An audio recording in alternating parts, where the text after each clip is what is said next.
नमस्कार। मैं पीयूष पंत जंजवार के लिए। उत्तर प्रदेश के चुनाव में सरगर्मी बढ़ रही है लगातार, और अब तो बहुत करीब हो गए, आने वाले हैं चुनाव।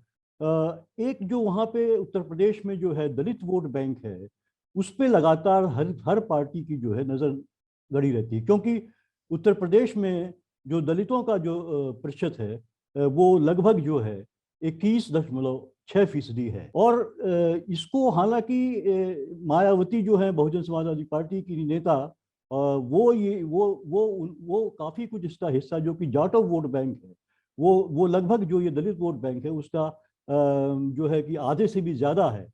वो तो, और वो लगभग उसका उनको जो है 19% वोट जो है उनको उसका वो मिलता रहता है हमेशा। कोई भी चुनाव हो, चाहे उनको सीटें कम भले ही मिल जाएं, लेकिन वोट प्रतिशत उनका कभी जो है बहुत ज्यादा कम नहीं होता है। वो 18 से 19 से 20% रहता ही रहता है। लेकिन अभी हम देख रहे हैं कि जाटव वोट बैंकों में सेंधमारी भी हो रही है, और लगातार भारतीय जनता पार्टी जो है वो उसको अपनी ओर आकर्षित करने की कोशिश कर रही है, और बेबी रानी मौर्य को ले आई है वो उत्तर प्रदेश में। और इसी तरह समाजवादी पार्टी भी जो है दलित सम्मेलन करा रही है, और जो है कि भारतीय जनता पार्टी भी जो है इस तरह के सम्मेलन करवा रही है। जो तो वो एक कोशिश हो रही है कि दलित वोटों को अपनी ओर आकर्षित करे। लेकिन क्या वाकई जो है कि दलित वोट जो है वो मायावती को छोड़ के, या खासकर जो जाटव वोट बैंक है, इस बार क्या वो फिर कि दूसरी पार्टियों की तरफ जाएगा, या फिर जो है कि आखिर दलितों को इतना हासिल क्या हो रहा है उत्तर प्रदेश में, जो है कि मायावती को भी वोट देने से या भारतीय जनता पार्टी को वोट देने से। इन्हीं तमाम सवाल हैं जो जो आने वाले चुनाव के संदर्भ में उठ रहे हैं लगातार। इनके बारे में चर्चा करने के लिए आज हमारे साथ जाने माने पत्रकार और जन पत्रकार, मैं कहूँगा, जो जनता के लिए पत्रकारिता करते रहे हैं, जो लगातार जो है अपनी लेखनी से जो है जनता के मुद्दे उठाते हैं, अनिल चमड़िया जो है हमारे साथ मौजूद हैं। एक मैगजीन है क्या नाम, मास मीडिया अंग्रेजी में, और जन मीडिया हिंदी में, उसके संपादक प्रकाशक भी हैं। अनिल जी, आपका बहुत बहुत स्वागत है। स्वागत है। जैसा कि मैं जी कह रहा बताएं। था जैसा कि मैं कह रहा था कि उत्तर प्रदेश का चुनाव एकदम करीब है, और लगातार जो वहाँ के बहुत सारे वोट बैंक हैं, जिसमें ओबीसी है, दलित है, मुस्लिम वोट बैंक है, और अपर कास्ट का वोट बैंक है, ब्राह्मण वोट बैंक है, तमाम इसका एक एक इक्वेशन बना के, समीकरण बना के तमाम पार्टियां जो हैं वो चुनाव लड़ती हैं और जीतने की कोशिश करती हैं। हम आज थोड़ा सा फोकस कर रहे हैं दलित वोट, जो वोट बैंक है उत्तर प्रदेश में, जो लगभग 21.6% है वहाँ। तो ये क्या दलितों का वोट बैंक जो है, दलित या दलित इस बार जो है, उन्होंने देखिए मायावती को हमेशा वोट दिया है। इसके बाद उन्होंने जो है कि समाजवादी पार्टी के साथ तो बहुत ज्यादा नहीं गए, लेकिन भाजपा के साथ जो है निश्चित 2014 और 2017 में भी दिखा, काफी संख्या में जो है दलित जो थे वो मायावती के, अरे क्या नाम, भारतीय जनता पार्टी के साथ गए। लेकिन उन्हें हासिल क्या हुआ लगातार? तो इस संदर्भ में आपको क्या लगता है कि इस बार क्या ट्रेंड रहेगा जो है दलित वोटों का? पीयूष जी, पहले तो एक बात हमें बहुत साफ करनी चाहिए, और खास तौर से अपने दर्शकों के लिए, कि जब हम दलित शब्द संबोधित करते हैं तो दलित कोई एक जाति नहीं है, वो जातियों का एक तरह से गुच्छा है। इसमें सैकड़ों जातियां हैं, लगभग मेरे ख्याल से 60-65 जो जातियां हैं। 60-65 उत्तर प्रदेश में होगी, हाँ लेकिन ऐसे हाँ, ओवरऑल हाँ, देखेंगे तो उत्तर प्रदेश में लगभग जो है सैकड़ों, कि 65 जो है उपजातियां हैं इसमें जो है। हाँ, सैकड़ों की संख्या में पूरे देश स्तर पर है, लेकिन हम दलित दलित कह के बात करते हैं। जी। तो पहला तो यह है कि ये शब्द जो है थोड़ा भ्रमित कर देता है कई बार, कि हम वोट की राजनीति पर बात कर रहे हैं, और एक जातियों के एक का जो एक गुच्छा है, एक जातियों के लिए, एक खास तरह की जातियों के लिए जो संबोधन है उसका इस्तेमाल कर। तो पहली बात तो यह है कि ये कोई एक जाति नहीं है। दूसरी बात मैं ये कहना चाहता हूं कि देखिए, हमारे देश में संसदीय पार्टियों का जो चरित्र है वो ये है कि पहले जो भी पार्टी आगे आई है, जिसने अपना एक आधार विकसित किया है, उसका सबसे पहले किसी न किसी भारतीय समाज की किसी जाति में गहरी पैठ हुई है। ने का ठीहा यानी बैठने की जगह या उसका आधार कहिए कि वो बना है। कोई भी राजनीतिक पार्टी आप उठा लीजिए, बीजेपी को उठा लीजिएगा आप, तो वो क्यों कही जाती है ब्राह्मण बनिया की पार्टी? क्योंकि उसने बनिया जाति में, ब्राह्मण जाति में अपना एक बेस बनाया। कांग्रेस का भी बेस हम कहते हैं कि कांग्रेस का भी बेस ब्राह्मणों के बीच था, ब्राह्मणों के कुछ सेक्ट के बीच था, और फिर मुस्लिम वोट बैंक था, और कुछ दलित की कुछ जातियां थी वो। तो बीएसपी का भी एक अपना सामाजिक आधार है, और वो सामाजिक आधार, ज्यादातर सामाजिक आधार जो है वो उन जातियों के बीच में है जो दलित कही जाती है, जो अछूत मानी जाती रही। उसमें जाटो भी कहे ना, बल्कि पूरी जमार, जो मोची है, जाटो है, जो एक जातियों का पूरा एक गुच्छा है उसमें भी, यानी जो हमको जातियों के भीतर जो जाति की बात करते हैं, उपजातियां जो कहते हैं, तो वो एक तरह से वो जो चमार जाति है, मोची जाति है, जाटो है, उनका एक आधार उनके बीच। तो ये आधार जो है वो कभी नहीं खिसका है, न खिसकेगा। ये बहुत स्पष्ट बात हमें कर लेनी चाहिए और समझ लेनी चाहिए। बाबू जगजीवन राम ने देश के नहीं तो क्या आपको लगता है कि आपको लगता है जब चंद्रशेखर आजाद भी अब आ गए हैं मैदान पे, तो क्या उसके बावजूद वो भी नहीं हिला पाएंगे? वो जो इनका जो एक मुश्त जो नहीं इनका नहीं हिला पाएंगे। नहीं, भारतीय राजनीति का चरित्र है ये। आप देखेंगे कि ऐसे नेता निकल के आते रहेंगे। जब एक खास पार्टी का आधार बन जाता है, किसी समाज में एक आधार बन जाता है, तो उसको हिलाना बड़ा मुश्किल है। जैसे मान लीजिए मैं कहूं कि कांग्रेस का बेस था मुसलमानों के बीच में, तो लेकिन क्या किसी और पार्टी में मुसलमान नेता नहीं खड़े हुए? बहुत सारे निकल के आए, लेकिन वो मुसलमानों को अपील नहीं कर पाए। समूह को अपील करना, एक समूह को अपील करना और एक क्षेत्र में कुछ लोगों को अपील करना, ये अलग बात होती है। अखबारों में हम पढ़ सकते हैं, टेलीविजन चैनलों पर हम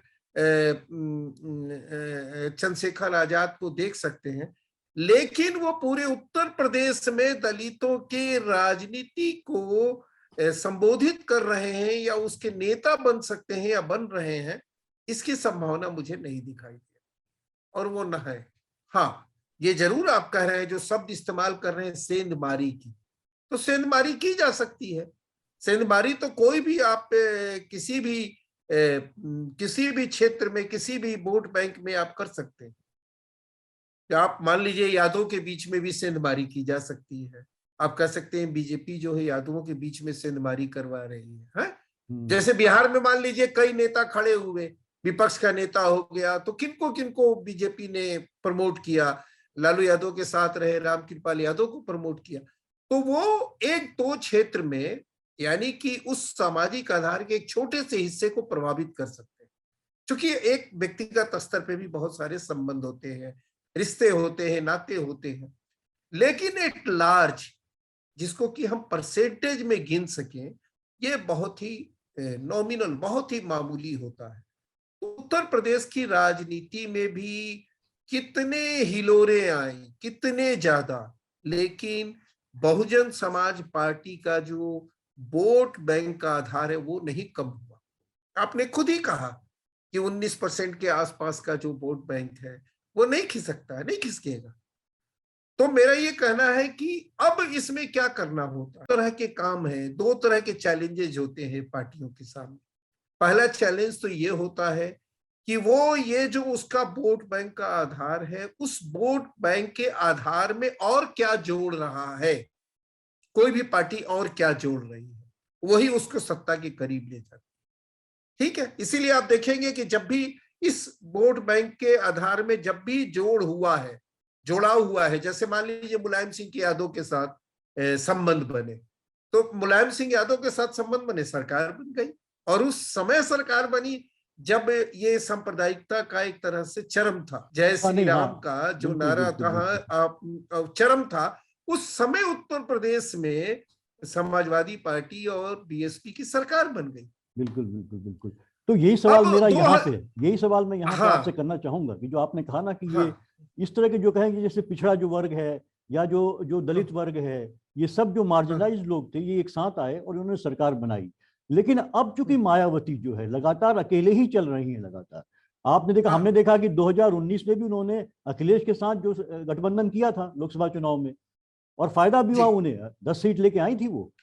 हाँ। तो क्या कारण है कि अभी वो जो है बिल्कुल इस बार के जो चुनाव है अभी उत्तर प्रदेश का होने जा रहा है, उसमें कहीं ना कहीं वो जो है एक अलग थलग सी दिख रही है, या वो उनको लगता है कि बिना अलायंस के वो सत्ता में आ सकती है? नहीं तो उनको उसको नुकसान हुआ उनको, ये जो आप कह रहे हैं ना, इस अलायंस का नुकसान हुआ, इसका मतलब क्या हुआ कि देखिए 1991 में जो स्थिति थी, यानी कि 1991 में जो स्थिति थी कि पिछड़ा मुलायम सिंह के नेतृत्व में बहुजन समाज पार्टी का गठबंधन का सरकार का बनना, लेकिन अब स्थिति बदल गई है। अब स्थिति ये बन गई है कि बहुजन समाज पार्टी लीड कर रही है, लीड करना चाहती, उसको एक्सेप्टेंस मिलेगा कि नहीं, ये बड़ा चैलेंज। पहले हम आपके साथ थे तो आपको लीड मिली, यानी कि वोटों का ट्रांसफर हो रहा है, लेकिन जब हम लीड करने की स्थिति में होते हैं तो क्या वो वोट बैंक ट्रांसफर हो रहा है या नहीं हो, ये सबसे बड़ी बात है।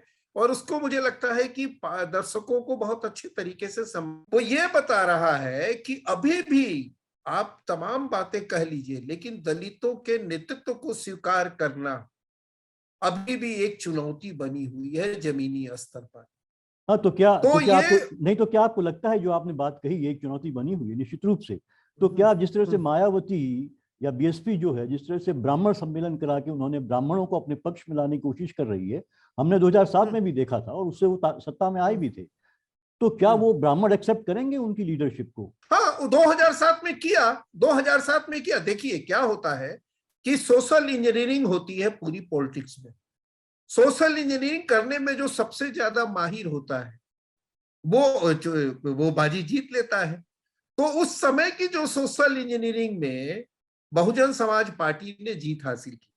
उस समय की सोशल इंजीनियरिंग जो सरकमस्टांसेस थे, जो स्थितियां थी, उसमें वो जो ब्राह्मण वोट बैंक था वो इस बात को एक तरह से फोर्स कर रहा था कि अगर हमें इसको स्वीकार नहीं किया तो शायद हमारे सामने चैलेंजेज और बढ़ जाएंगे। इसीलिए आप पाएंगे कि 2007 में वो अलायंस हो गया, लेकिन 2007 के बाद फिर वो अलायंस उस नेतृत्व को जो स्वीकार किया गया था फिर उससे वापसी हो। तो मेरा ये कहना है कि यहां पर जो लड़ाई है लीडरशिप की होती है कि लीड कौन करेगा, और लीड करने में अगर आप ये चाहते हो कि हम अब लीड करने की स्थिति छोड़ दें, मतलब हमारी जो हमें लीड करने की जो बात है उसको पीछे छोड़ दें और हम आपके साथ हो जाएं, तब देखिएगा आपकी चुनाव की स्थिति बदल जाएगी। लड़ाई यहाँ यही है कि समाज को इस पे सत्ता को लीड कौन करेगा, मेरी तो यही समझ बनती है। ये जिस दिन रिजॉल्व हो जाएगा कि लीड कौन करेगा उस दिन फिर कोई प्रॉब्लम नहीं रहेगा। नहीं तो तो मेरा ये मानना नहीं, है। यहाँ पे अनिल जी मैं ये जानना चाहूंगा कि जैसे आप कह रहे हैं कि लीड करेगा, ठीक है, ये एक बात है निश्चित रूप से, लेकिन अगर हम प्रैक्टिकल पॉलिटिक्स को देखें और जो इलेक्टोरल पॉलिटिक्स को देखें, उसमें आपको एक जातिगत समीकरण बनाने ही पड़ते हैं। तभी हमने देखा पिछले कुछ समय से भाजपा ने भी जो है यही किया, अमित शाह ने यही किया, उन्होंने सारी छोटी छोटी जो जातियां थी वो उनके जो नेता थे उनके साथ मिलकर गठबंधन बनाया और चुनाव जीते वो। हाँ, तो सोशल इंजीनियरिंग उन्होंने कर जी ली, जी अच्छे जी से जी जी सोशल जी जी इंजीनियरिंग कर ली। जी जी। जी। तो क्या इस बार के चुनाव के मद्देनजर क्या कुछ ऐसा दिखाई दे रहा है कि मायावती इस तरह की क्या स्थिति में है कि वो अपने को इस पावर में ला पाएंगी? क्योंकि वो हमने एक ब्राह्मण सम्मेलन के अलावा और कोई खास उनका जो इस तरह का कोई कवायद देखी नहीं है, जबकि उनके साथ बहुत से लोग छोड़ के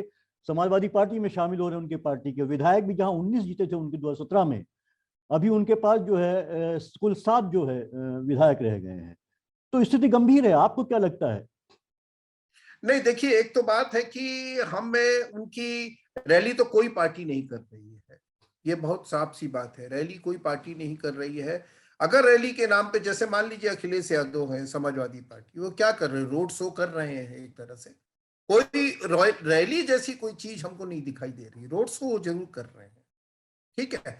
नंबर 2 बात कि जो बीएसपी के कामकाज का जो तरीका है, बीएसपी के कामकाज का तरीका है कि उसका जो संगठन अपना है वो लगातार और लगातार अपने स्तर पर बैठ के कर रहे हैं।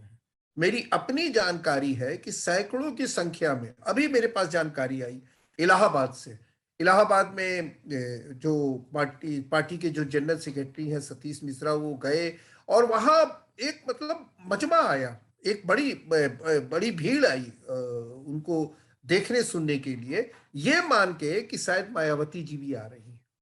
लेकिन वो क्लियर था कि नहीं, वो नहीं आ रही हैं।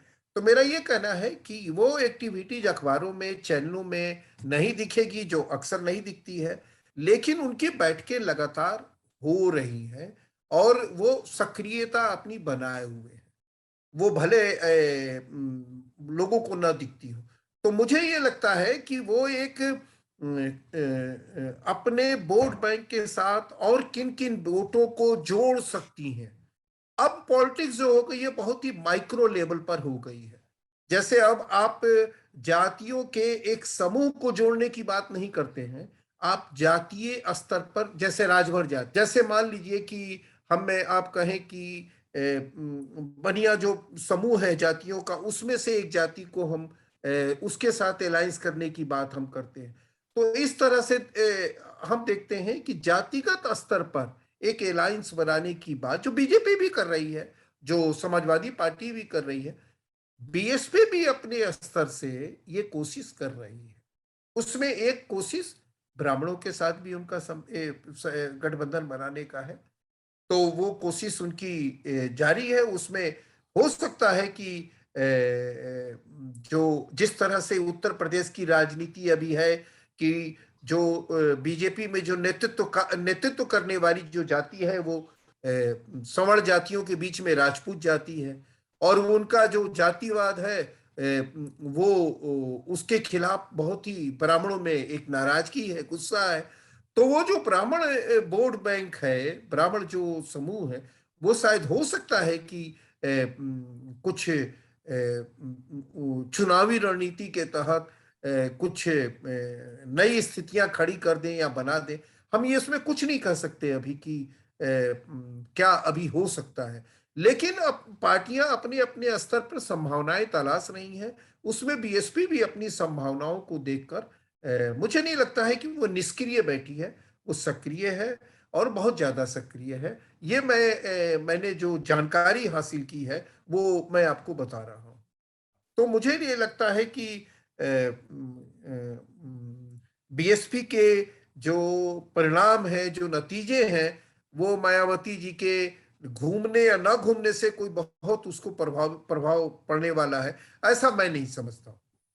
नहीं, आपको नहीं लगता कि क्या जो आज जो है कि जिस तरह से भारतीय जनता पार्टी भी जो लगाते लुभा रही है, और खासकर जो युवा वर्ग है, क्योंकि एक बहुत बड़ी चुनौती मायावती को एक जो दलितों के बीच में एक जो नया युवा वर्ग पैदा हुआ है, और जो वो निश्चित रूप से चंद्रशेखर आजाद से भी कहीं ना कहीं जो है वो प्रभावित है उससे। तो और खासकर हम देखते हैं कि जो शहरी जो युवा वर्ग है वो जो है अब जो है मायावती से और थोड़ा सा हट के दूसरी पार्टियों की तरफ भी वो बढ़ रहा है। इसका परिणाम हमने देखा भी कि मायावती के जो वोट बैंक था उसमें कुछ जो है कि थोड़ा सा गिरावट भी आई है, अगर हमने देखी है उसमें। तो क्या आपको लगता है कि ये एक जो नया वर्ग, जो युवा वर्ग है, वो एक चुनौती होगा मायावती के लिए, या जो उनका जो पारंपरिक जो वोट बैंक रहा है उसमें कहीं ना कहीं जो है वो चोट पहुंचाएगा? नहीं, हो सकता है। देखिए, एक पार्टी को जरूरत क्या होती है? जरूरत ये होती है कि जो उसका वोट बैंक है, जो उसका आधार है, सामाजिक आधार है, उसको बनाए रखे। और उसको बनाए रखने के लिए उसको तमाम तरह की एक्टिविटीज में इन्वॉल्व रखे, उसको उसमें शामिल रखे, एक्टिव रखे उसको। और नहीं अगर एक्टिव रखती हैं तो जाहिर सी बात है कि जैसे दीवार जो होती है, दीवार की जो ईंटें होती हैं, एक एक करके वो निकल सकती हैं। तो कोई बड़ी बात नहीं है ये। मायावती ने अगर as a leader, as a नेतृत्व करने वाली जो क्षमता है, अगर उसको उन्होंने प्रदर्शित नहीं किया, उसको उन्होंने एक तरह से उसका उस क्षमता का इस्तेमाल अपना करने में चूक गई, तो जाहिर सी बात है कि समाज तो किसी के भरोसे नहीं रहता है, तो समाज तो आगे बढ़ेगा ही। और उसको मायावती को भी छोड़ने में टाइम नहीं लगेगा। उनको आगे निकलने में कोई मुश्किल नहीं आएगी। हाँ यही नहीं, कंपटीशन जी जी होता जी है। जी जी, क्योंकि हाँ। जो आप बात कह रहे हैं उस संदर्भ में यही बात सही है, क्योंकि देखिए जिस तरह से लगातार अगर हम देखें तो मायावती का एक कहीं ना कहीं जो है एक उनकी लोकप्रियता में या कहे जो वोट बैंक वो हासिल करती रही हैं, जो वोट प्रतिशत जो हासिल करती रही हैं, उसमें लगातार गिरावट आती रही है। अगर मैं आपको आंकड़े आंकड़े बताऊं आपको, तो 2007 में जहां उन्हें 30.43% वोट मिला था और 206 सीटें मिली थी उत्तर प्रदेश विधानसभा चुनाव में, वहीं 2009 के लोकसभा में उनको 27.41% वोट मिला था और 21 सीटें मिली थी। फिर अगर आप देखिए 2012 में आके इनका वोट प्रतिशत गिरता है, 25% पे आ जाता है और 80 सीटें इनको मिलती हैं विधानसभा में यूपी के। और 2014 में जो है इनको 20% वोट बैंक मिला, जिसकी बात मैं आपसे कह रहा था कि कम से कम इनके पास इंटैक्ट रहता है, और सीटें भले इनको 0 मिली क्योंकि क्योंकि और कोई वोट बैंक इनके साथ जुड़ नहीं पाया, इसलिए मुझे लगता है कि सीटें इनके पास आ नहीं पाएंगी। 2017 में फिर इनको 23% वोट मिला था और 19 सीटें मिली थी। बिल्कुल। तो अगर हम ये आंकड़े देखें तो लग रहा है कि निश्चित रूप से मायावती का प्रभाव थोड़ा सा अब कम होता जा रहा है इलेक्टोरल पॉलिटिक्स में। तो आपको क्या लगता है कि कोई गिरावट की तरफ है क्या मायावती अब जो है नहीं, ये मैं कह रहा हूं ना कि ये गिरावट उनके सामाजिक आधार में नहीं है, ये समीकरणों के सफल न होने या समीकरण कोई ठीक ठीक नहीं बैठ पाने का परिचायक है। जैसे समीकरण यानी कि ठीक, आप मानते हैं कि कहीं भारतीय जनता पार्टी ने ये समीकरण बदले हैं और उन्होंने बिल्कुल हाँ, एक ऐसी गणित बैठाई है जिससे कि हर पार्टी जो है उसका वोट बैंक गड़बड़ाया है। भाई देखिए इतिहास है, सोशल इंजीनियरिंग के चलते, सोशल इंजीनियरिंग ही ऐसा एक टूल होता है जिससे कि कम प्रतिशत वाले लोग भी अपना राज स्थापित कर लेते हैं। सोशल इंजीनियरिंग ही वो टूल होता है। बीजेपी उसमें पारंगत है, इसमें तो दो राय नहीं है। बीजेपी ने सोशल इंजीनियरिंग के चलते अपनी सत्ता को कायम रखा है, ये तो सबको जानते। और अब तो बहुत ही माइक्रो लेवल पे वो एक तरह से सोशल इंजीनियरिंग चल रही है, माइक्रो लेवल पर। जैसे मान लीजिए कि हम दलितों के बीच में एक एक छोटी छोटी जातियों को चुनते हैं और उनके भीतर एक लीडरशिप पैदा करते हैं। लीडरशिप उनके भीतर जातिगत आधार पे पैदा करते हैं, दलितों का लीडरशिप नहीं। यानी कि जैसे मान लीजिए कि हम भंगी जाति के एक लीडर पैदा कर, जैसे मान लीजिए कि हम एक मल्लाह जाति के लीडर को पैदा कर रहे हैं, तो इस तरह से हम जातिगत आधार पर लीडरशिप पैदा करके और उनका समीकरण एक तैयार करते। तो इसमें तो बीजेपी भाई पारंगत है एक तरह से। उसको आप कहिए कि एक ऐतिहासिक ज्ञान हासिल है, ऐतिहासिक क्षमता उसको हासिल है। तो क्या आपको कहा लगता वो है, दलित ने, नहीं आपको लगता है कि इस बार थोड़ा सा जो बीजेपी के ने जिस तरह का शासन किया है, या अगर देखें उत्तर प्रदेश में जो है तो काफी कुछ जो है दलितों के खिलाफ अत्याचार भी काफी हुए हैं, अपराध भी बढ़े हैं।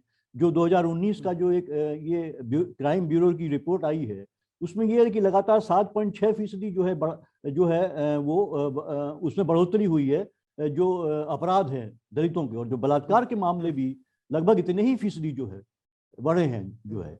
तो क्या आपको लगता है कि जो इंजीनियरिंग सोशल इंजीनियरिंग भाजपा ने की है उसमें ये जो दलित समाज को वो अपने साथ जोड़ने में सफल रह पाएगी? क्योंकि एक बात और है कि वहां ब्राह्मणिक सोच है। देखिए आप भले ही आप सत्ता में उनको ले आते हैं, लेकिन उनका उनका जो स्टेटस है वो वही बना रहता है। उनको आपको आपका नजरिया जो है भाजपा के लोगों का वो उनके प्रति वही रहता है जैसे कि पहले रहता है, डिस्क्रिमिनेटरी। देखिए एक तो बात है कि बीजेपी के राज्य में आप इतिहास उठा लीजिए, किसी भी राज्य में दलितों के खिलाफ अत्याचार बढ़ता ही बढ़ता है। ये मैंने इस पर बहुत अच्छे से काम किया है, लिखा है लगातार कि जहां बीजेपी का शासन रहा है दलितों के खिलाफ अत्याचार की घटनाएं ज्यादा होती रही। तो ये फिर बात नहीं बिल्कुल तो ही एक, नहीं तो नहीं फिर तो सुनिए, नहीं तो फिर दलित क्यों उनको वोट देते हैं? बीजेपी को क्यों जाते हैं उनके मैंने पास? कहा ना दलित वोट नहीं देते हैं। मैंने कहा ना कि एक कोई जाति, जैसे मान लीजिए कि दलितों में वाल्मीकि जाति के बीच में बीजेपी का एक आधार है। वहां पर उन लोगों ने वाल्मीकि को रामायण से जोड़कर, ये प्रचारित करके, रामायण से जोड़ के उनको अपने साथ करने में कामयाब हो गई। रामचरितमानस को, रामायण को, ये सबको वाल्मीकि से जोड़कर, और इस तरह से वो कामयाबी उसकी चली आ रही है, अभी तक चली आ रही है। तो वो जो आधार बना हुआ है उसके भीतर जो तमाम तरह के हिंदू जो कर्मकांड है, रीति रिवाज है, वो उसकी पैठ, गहरी पैठ है। तो जाहिर सी बात है कि वो आप कितना भी अत्याचार हो जाए, कितना भी जुर्म हो जाए, लेकिन वो वहां से नहीं हट सकते हैं, नहीं हटेंगे। भले वो सीवर में मान लीजिए काम करने वाले लोग हजारों की संख्या में मर रहे हो, तब भी वो वहां से नहीं हटेंगे। ये बात, ये भारतीय समाज में यही तो जातिगत जड़ता है, कि वो जड़ता है कि आप हमारे खिलाफ चाहे जो कुछ कर लें, लेकिन हम आपके पांव तो छुएंगे, हम नहीं तो तो पांव आपके नहीं तो अनिल, पड़ेंगे। क्या आपको नहीं लगता कि ये जो दलित नेता हैं या जो पार्टी में, कहीं हम बीएसपी में कह लें या दूसरी और भी पार्टियों में, उनका दायित्व नहीं बनता है कि वो अपने समाज को ये समझाएं कि जो आपका आत्मसम्मान है वो भी मायने रखता है। सिर्फ जो है कि आपको ये नहीं कि देखिए आपके आपके समूह के नेता को अगर आपने पार्टी में ले लिया गया और आपको वाल्मीकि का उदाहरण दे दिया गया और आपको आइकन्स के रूप में आपके आइकन्स पैदा कर दिए गए, तो इससे तो आपका भला होना नहीं है।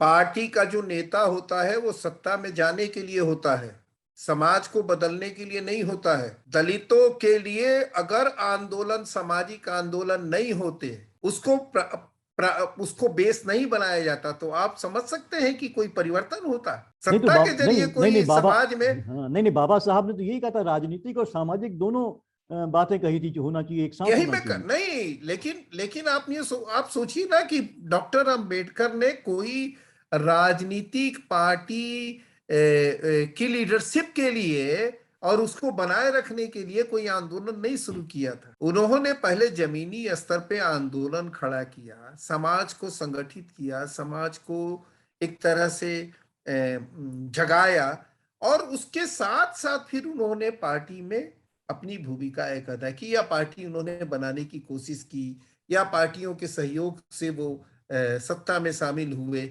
लेकिन बेसिक काम जो उनका था, सामाजिक जो परिवर्तन की जो उनकी लड़ाई थी, वो उन्होंने उसको कायम अच्छा रखा। चलिए आज की चलिए, जो भी ये बात, ये तो बड़ी बात है अनिल, ये हमारे पास समय थोड़ा कम है। अब मैं जानना जी चाहूंगा सिर्फ ये थोड़ा सा कि चुनाव के संदर्भ में कि आपको क्या जी लगता है कि वाकई जो कि है कि बहुजन समाज पार्टी या मायावती जो है एक अच्छी स्थिति में होंगी इस बार के चुनाव में, या कि भाजपा अभी भी जो है कि किसी भी तरह से जो है ये वोट बैंक को अपने कब्जे में कर लेगी? नहीं, देखिए जो इनका बीएसपी का जो वोट है, वो वोट कहीं इधर उधर नहीं होने वाला है। ये बात बिल्कुल साफ है अगले चुनाव में भी। अब इस वोट के साथ कौन कौन से वोट और जुड़ रहे हैं या जुड़ सकते हैं, जैसे मान लीजिए कि अगर अल्पसंख्यक जो वोट है, खासतौर से जो अल्पसंख्यक में जो मुस्लिम वोट्स हैं, वो अगर बीएसपी को अपनी चॉइस बना लेते हैं या बनाते हैं, तो एक एक बहुत बड़ा परिणाम में बहुत एक अलग आपको एक नजारा देखने को मिलेगा। तो इसीलिए अभी मुझे लगता है कि हमें थोड़ा वेट करना चाहिए कि जो अभी उत्तर प्रदेश की राजनीति में जो जिन जिन समीकरणों के उभरने की संभावना है, उसके लिए मुझे लगता है कि अभी उसकी एक तस्वीर बन रही है। और वो बहुत जल्दी, मुझे लगता है कि इस महीने थोड़ा हम लोग को वेट करना पड़ेगा, इस महीने शायद वो बहुत साफ हो पाएगी, और तब जाके हम कोई ठोस तरीके से कह पाएंगे कि आखिरकार क्या स्थिति हो। तो ये थे अनिल चमड़िया जी, जिनका मानना है कि जो मायावती हैं उनका जो वोट बैंक है वो लगातार उन्हीं के साथ इंटैक्ट रहेगा और मजबूत रहेगा, और इस आने वाले चुनाव में भी मायावती काफी मजबूती से रहेंगी, बशर्ते अगर वो जो है दूसरे जो जाति समूह हैं उनको अपने साथ ले सकें, उनको अपने पाले में ला सकें, और एक इफेक्टिव तरीके से जो है वो उनके साथ एक सोशल इंजीनियरिंग करके जो अगर आती हैं, तो वो जो है कि उनको ये संभावना है कि सफलता मिल सकती है। लेकिन अनिल का ये भी मानना है कि अभी थोड़ी जल्दी है इस बारे में, ये देखना होगा जैसे जैसे समय आगे आएगा और चुनाव को डिक्लेयर कर दिया जाएगा, चुनाव की तारीखें, उसके बाद एक जो माहौल बनेगा और उसमें किस तरह से जो है मायावती काम करती हैं, ये उस पर भी निर्भर करेगा। बहरहाल ये अनिल मानते हैं कि जो है कि जो सामाजिक समूह होता है उसका जो एक वो जो है उसका एक अपना महत्व होता है, और उसके अपने एक जो मुद्दे होते हैं और उसके नेता जो है उसको वो प्रभावित करते हैं। उसी हिसाब से जो राजनीतिक दल इन समूहों के नेताओं को अपने पाले में करते हैं ताकि उनके वोट हासिल कर सकें। तो अब देखना ये होगा कि ये क्या स्थिति बनती है बीएसपी के अगले कुछ दिनों में। हम आपसे फिर दोबारा मिलेंगे। अनिल, आपका आने के लिए बहुत बहुत धन्यवाद। हम आपसे विदा लेते हैं। नमस्कार।